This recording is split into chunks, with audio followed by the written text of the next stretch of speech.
Head out to yet another very active scene on Detroit's west side this afternoon. That's where someone riding their bike was hit by a car. Our Jermont Terry is gathering the very latest in this situation. And Jermont, I hear that the victim was taken to the hospital. Any word on their condition or if anyone else was hurt?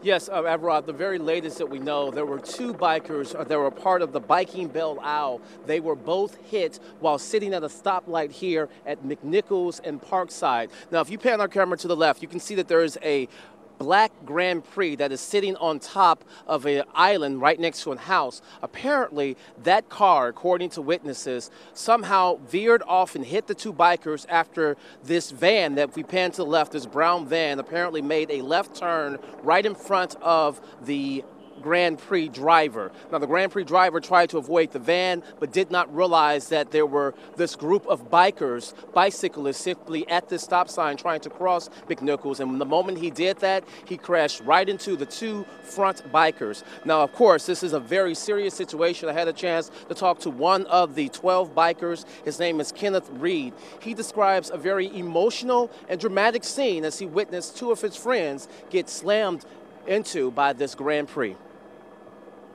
That car hit our two front riders, and they're both in what looks like to me critical condition. It's incredibly sad. We're all crying and praying for them. It was devastating, that's all I can tell you. And I guess they've taken them to Sinai Grace, and since none of us are family members, I know they won't tell us anything. We'll just have to wait and find out. As you can see, a very emotional scene out here for those bikers. They tell me they were just about maybe 20, 30 minutes into their bike ride. Again, they were trying to cross McNichols here. They were waiting at the stop sign, but apparently, according to witnesses, this minivan made a sharp left turn right in front of the Grand Prix, who was heading west on McNichols. That Grand Prix tried to avoid the van and veered right up near that house, hitting the first two bikers that were at the stop sign. Again, two people injured, the first two bikers, a man and a woman. They were taken to the hospital. We had the view from Chopper 4. We could see that one of the individuals was able to wave his or her hand, letting us know that they were alert. Of course, the other bikers are still on scene, just trying to piece this all together. But as you saw, Everard, that one individual, Kenneth Reed, very emotional. Just imagine having a day out with your friends and then simply watching them get hit in such a dramatic fashion like this. A lot to take in. Of course, Detroit police trying to piece this one together. I should point out that the driver of both vehicles, the Grand Prix and the minivan, remained on scene and even tried to help with the bikers on scene here. But that's the very latest. Reporting on the city's near northwest side, Jermont Terry, Local 4. Cannot even imagine having to see that in person. Jermont, thank you. We also want to get to breaking news from Detroit's west side as well, where you can see a car slams into a liquor store. Our Sean Lay putting the pieces together for us in this scene. Sean, how did this even happen in the first place?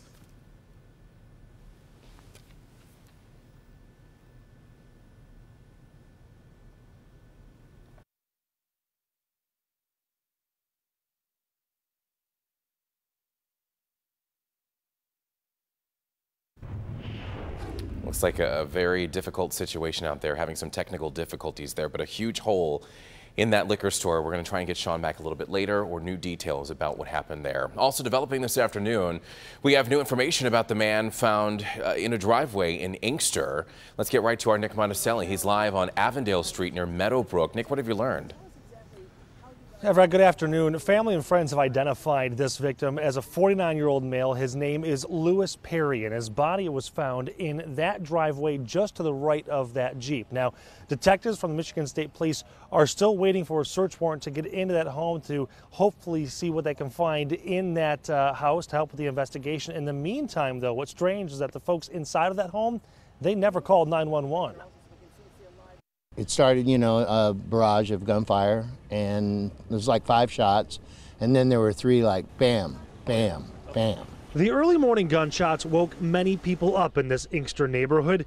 The shooting happened around 3:30 this morning. Yeah, we just heard a couple shots and we got on the floor as soon as possible, man. Anthony Craig lives right next door to where a man's body was found in a driveway, but it was found 3 hours after the gunshots. When police were called, they only had an intersection to search.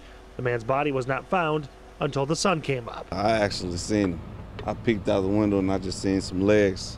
And that's when my wife called again because she had called the first time. Inkster did send units out here. They did search. It was 3:40 in the morning. As you can see now in daylight, it's pretty obvious to see where the victim's laying in the middle of the night without the street being lit up or anything like that. There's no way that the officers would have been able to walk through every house and see somebody. The investigation into what happened is just beginning, but there were 3 people inside of this home who never called 911. The Michigan State Police are questioning them. We're at the very beginning of this investigation, so we don't know exactly what was occurring prior to this event taking place. Sometimes residents are afraid to make a phone call. They're afraid of some type of retaliation or something that's going to happen.